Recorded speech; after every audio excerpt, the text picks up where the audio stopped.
car again. I'm gonna sit this here. I got somebody watching me. I don't know if they think I'm a thief or a robber. I'm not a thief. I'm not a robber. I'm just waiting on my son. Uh, and I'm chilling in a parking lot, and they are staring. I'm like, what are they doing? What are you doing? Because I'm minding my business. I'm on my live. Come on in, y'all. Come on in, because I got a story to tell y'all, and I'm gonna tell y'all why these people are like watching me. So I hope nothing pop off on this live, because I don't got time. Like I don't have no time. But they watching me, y'all. I don't. This is insane. I think I should park somewhere else. Maybe they're doing something that they have no business doing, so they watching me to see if I know what they doing. And I don't care what they doing, because guess what? I'm minding my own business. So anyway, I have a story to tell y'all. We talk about food crimes.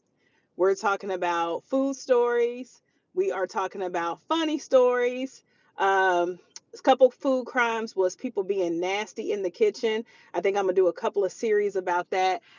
Not that I just don't want you guys to go off and eat at restaurants and things like that, but I just want you guys to be cautious. I want us to be praying over our food. I want us to be watching. Also, um, you can look inside of the kitchens and things like that. I know they don't like you going in the back of the house and all of that, but if there are some people that you know that are inside, that has an inside scoop, that if the kitchen is clean or if they're passing inspections, that's my next move, y'all. I have been wanting to get into food inspections for a long time. I know a lady that does it, and she told me to do some stuff, and I have not done it yet.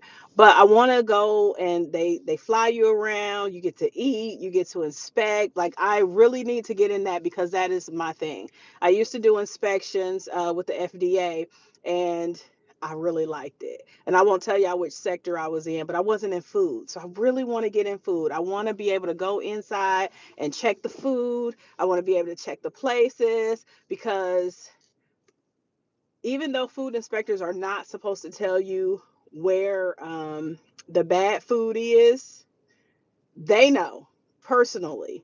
So I will be able to know which place to eat at and which place to not eat at. And I would love to do that. I have a really good friend that had um, a restaurant, and I knew for certain that they passed their inspection all the time. The place was immaculate. So I did at least know that. So when I was in the area, I would always stick with that restaurant, because I was like, I know they passed their inspection. I know that their heart is in this food, because it is a family owned business and they don't play around. But there are some family owned businesses that got that they you should not eat there. So anyway, I'm gonna go ahead and tell you guys about this video that I found, and it was if you guys remember SpongeBob.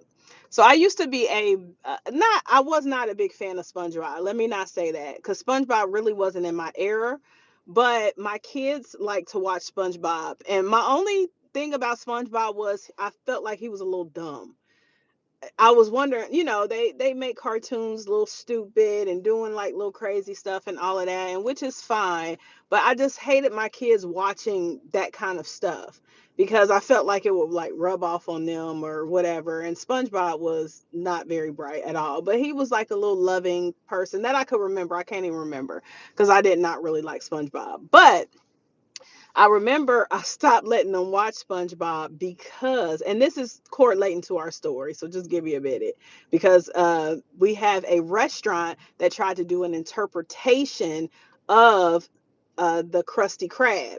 So anyway, I remember I stopped letting my kids watch SpongeBob because there was something they were supposed to be going to Shell City, and they didn't show the S. They showed Hell City, and I said, "Oh nah, oh nah, no, no, no, y'all can't watch this. Nah, nah, turn it off. We ain't going no Hell City, okay?" SpongeBob. After that, my kids will tell you that to this day. They remember that and they laugh about it. Like, Mom was going off. Like, y'all ain't watching. No, because we don't play with hell. We still don't play with hell, even though people nowadays are playing with hell. We don't do it. So anyway, there was this restaurant, I believe it was in Texas, and they decided to make a Krusty Krab themed restaurant. And so there were a few owners, but One, I don't know if he was the creator of it, kind of. His name was Sam. And then there was an owner. Her name was Asha or something like that. And they just wanted to recreate somewhat of a theme of the SpongeBob. Now, I'll tell you this in the beginning because this is significant at the end. They begin saying that even though it was sort of a recreation of their childhood, it was a parody and it was not technically supposed to be really the SpongeBob theme. But if you went inside the restaurant, if you look at um the pictures of the restaurant or you look at some of the videos, the restaurant was very nice, extremely creative. It looked just like something under the sea of SpongeBob. It had the little jellyfish, it had the SpongeBob kind of theme. I believe in the beginning, I don't know whose house was it, if it was Krusty Krab or if it was somebody at SpongeBob where they had like the toilet seat and it looked like a little lifeguard or something like that. It was inside of their living room. It looked like the lobby looked just like some type of theme from SpongeBob. The whole restaurant was SpongeBob themed, but they claimed it was a recreation of their imagination and somewhat an interpretation of SpongeBob, but not exactly. So we know that the Krusty Krab was called the Krusty Krab. They named this restaurant the Rusty Krab. Come on now. The Rusty Crab, we already know what it is. But and they also had a Krabby Patty like on their menu. So we where do we know a Krabby Patty from?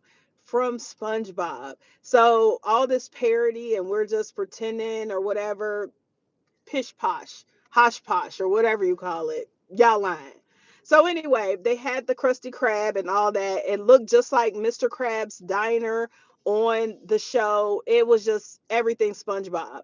But the bad part about it is they weren't getting really good reviews. People liked the atmosphere and people really liked how the restaurant looked, but they were saying the food cost was way too high. First of all, you had to buy a ticket to get in. That's number one. You had to buy a ticket to get into the establishment. And then when they got in, the food was way too high. And then they were putting mandatory gratuities on the tickets on onto the service, which was insane, y'all. So after that, they, people still liked it. They were still going there and everything. And it just really sound like Krusty Krab. And really, all the stuff that was going on in this establishment, that they had high prices, they had all this stuff going on where it was mandatory gratuity, the prices were too high. That sounds just like Mr. Krab, because Mr. Krab was all about that money. If he would interview, he was, I remember there was like an interview or something, and he was like, I do it for the money, basically. And it wasn't like that, but he did say he was doing it for the money. So anyway, after that, they didn't have really any license to do this. They didn't have Nickelodeon's permission to do it or anything like that. So I believe that SpongeBob was off of Nickelodeon at the time, but then they came back on a place called Viacom. So once Viacom kind of got the wind that this restaurant was operating under probably the rights and stuff that they had paid from Paramount, they went ahead and sued. And again, they were saying it's a parody, it's an interpretation, it has nothing to do with SpongeBob. Well, the judge didn't think so. No, he did not. They ended up suing. They ended up winning. I think it was called intellectual property, because there is a thing where you can say that, hey, this is an interpretation, this is parody. There is some type of law that you can be protected under that, but they were not protected under that.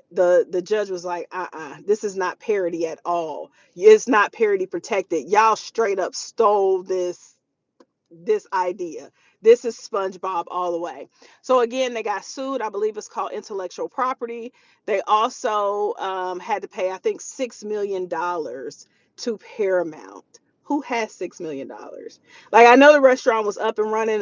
Probably insurance. Absolutely, that's probably where they got the money from. Because goodness, $6 million to be sued. They got the money though. Because if probably insurance and all that other stuff. So I don't think they're still operating. I'm pretty sure because they ignored like the cease and desist at first, and they were like, absolutely not, we're not ceasing and desisting, and they kept going on, and they got sued $6 million, y'all. 6 mil. Lord have mercy. All right. Well, I will be back on here tomorrow for more food crimes or more fast food fun crimes or stories. And like I said, I'll be back on here every single night. I'll be back on here tomorrow.